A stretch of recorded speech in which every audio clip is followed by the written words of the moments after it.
네, 공정 수능으로 불거진 초고난도 문제, 이른바 킬러 문항이 논란이 된 가운데 정부가 구체적인 사례까지 공개하며 사교육비 대책을 발표했죠.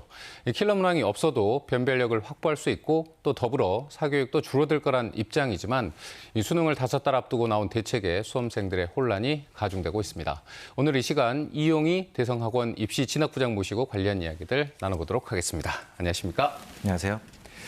이번 정부 방침 핵심 정리를 하자면 학생들을 사교육으로 내모는 이 킬러 문항을 빼고 수능을 치르겠다 이렇게 해석이 가능할 것 같은데 네. 이런 발언들이 나온 이후 현재 사교육 현장의 분위기는 어떻습니까?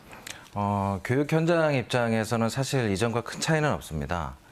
학생들은 1년 동안 준비한 계획대로 수험생으로서 학습을 진행하고 있는 상황이고 수능이 오늘로 141일 남았습니다. 네.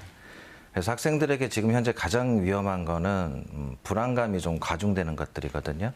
그래서 교직원 선생님들께서 나름 분석하고 계시겠지만 학생들에게는 좀 평온한 상황에서 기존대로 계획된 대로 학습할 수 있게 그렇게 지도하고 있습니다. 어쨌든 사교육 현장에서도 여러 반발의 목소리가 나오니까 정부에서 최근 사교육 경감 대책을 발표하면서 실제 출제됐던 킬러 문항 22개 정도를 공개를 했습니다. 이런 정부의 반응 어떻게 평가를 할 수 있을까요? 매년 옷을 바꾸면서도 계속해서 초고난도 문항들이 과목별로 평균 2개에서 많게는 5개 정도 출제되는 건 사실입니다. 하지만 매년 기출문제가 분석이 되고 학생들이 적응을 하면서 또 이에 따라서 다시 또 시험이 어려워지는 것도 물론 있고요. 따라서 이번에 정부에서 킬러 문항에 대해서 문제의식을 갖고 진행을 하고 있는 그 취지만큼은 충분히 공감하는 편입니다. 하지만 킬러 문항을 이렇게 판단하고 결정하는 기준들이 발표가 됐는데 이게 좀 주관적이거나 모호한 지점이 있다 보니 학생들 입장에서는 지금 이미 게임과 경쟁은 시작됐고 그 룰은 정해진 상태에서 진행이 되고 있는 건데 갑작스럽게 심판이 룰이 바뀌었다 혹은 룰이 잘못됐다 이래버리면 시험을 준비하는 입장에서는 좀 불안하고 힘들 수밖에 없습니다. 또 이런 가운데 어제 6월 모의평가, 논란이 됐던 모의평가 결과가 나왔습니다. 또 발단이 된 게 국어 비문학 영역이었다고 하는데 이 채점 결과는 어땠는지 또 다른 과목들의 난이도 수준은 어떻게 평가를 하고 계십니까?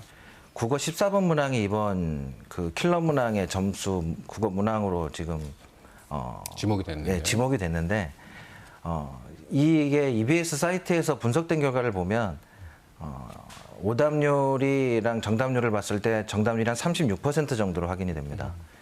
그렇다면 1등급의 학생들은 4%의 그룹인데 또 2등급은 11%인데요. 그러면 이번에 킬러 문항이라고 확인됐던 문항을 맞춘 아이들 1, 2등급 대 학생들이면 무난하게 맞출 수 있는 문제라고 보이고요.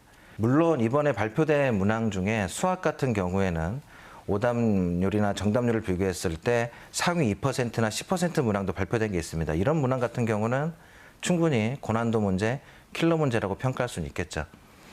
오늘 6월 모평 성적 결과가 나왔는데 사실 학부모님들께서 가장 궁금해하시고 학생들이 이 시험 자체에 대해서 생각하는 지점은 킬러 문항이나 중킬러에 대한 해석 여지는 아니라고 생각이 듭니다. 통합수능이 올해로 3년 차고 처음 통합수능이 시작되면서 선택 과목과 공통 과목으로 분리가 됐는데요. 선택 과목 간의 그룹별 격차가 좀 많이 벌어지고 있습니다. 그게 이번 6월 모평이 되게 심각하게 확인이 되는 지점이고요. 시험 자체의 변별력이 아닌 선택에 따른 유불리가 발생하는 거 사실 이걸 먼저 해소해야 되는 게 아닌가라는 생각이 좀 듭니다. 어쨌든 오히려 선택 과목의 어떤 그 불균형 이런 부분을 좀 더 신경 써야겠다 이런 말씀이신 것 같고 네. 사실 킬러 문항이라고 꼭 찝히지만 실제로 나타나는 정답률, 오답률을 좀 더 분석하고 그걸 기준으로 해서 뭐 어떤 문항의 난이도를 해석하는 것도 필요하다 이렇게 정리를 좀 할 수 있을까요? 네, 맞습니다. 그렇다면 정부는 이런 이야기에도 결국은 출제 기법을 고도화하면 킬러 문항을 배제하고도 변별력을 갖출 수 있다 이렇게 얘기를 하고 있습니다. 이거 어떻게 보시나요? 현재 수능에서 가장 어려운 영역은 국어에서 비문학 독서 지점입니다. 독서의 지문이 현재 상황에서는 학생들이 읽고 이해하는데 낯선 제재 혹은 문장이 매우 거칠고 좀 복잡하게 표현되는 경우가 있습니다. 네. 따라서 제시문 자체의 제재 연계율을 높이고 문장에 표현되어 있는 표현들을 학생들이 읽기 어느 정도 평이하게 제시문 자체는 충분히 그렇게 만들 수 있다고 생각을 합니다. 그렇다면 고도화된 문항은 제시문을 읽고 이해한 뒤에 문항을 해석할 때의 어떤 분석 능력, 그리고 이것들을 활용하는 데 있어서 학생의 해석 능력, 이런 것들을 수능이라는 논중 추론 시험의 형태에 맞게 출제할 수 있는 지점이 있지 않을까 이렇게 생각이 듭니다. 마지막으로 현재 가장 아까 말씀하셨지만 현재 가장 혼란스러운 건 사실 수험생들이고 또 학부모들일 것 같습니다. 어떻게 준비를 남은 기간 해야 할 건지 한 말씀 부탁드릴까요? 사실 지금 현재 수능을 준비하는 우리 고3 학생들이나 다시 또 수능을 재도전하는 재수생들의 경우에 안타까운 점이 있다면 이 친구들이 모두 코로나 세대입니다. 수능을 준비하는 데 있어서 좀 더 불안함이 더 있지 않을까 싶습니다. 그 불안함을 잘 관리를 하고 수능을 준비하는 본인의 계획과 목표에 맞게 자신의 장점과 단점들을 충분히 확인을 하면서 남은 140일 동안 흔들림 없이 불안감을 관리하면서 수능을 준비하는 게 지금 우리에게 당면한 목표이지 않을까 생각이 듭니다. 네.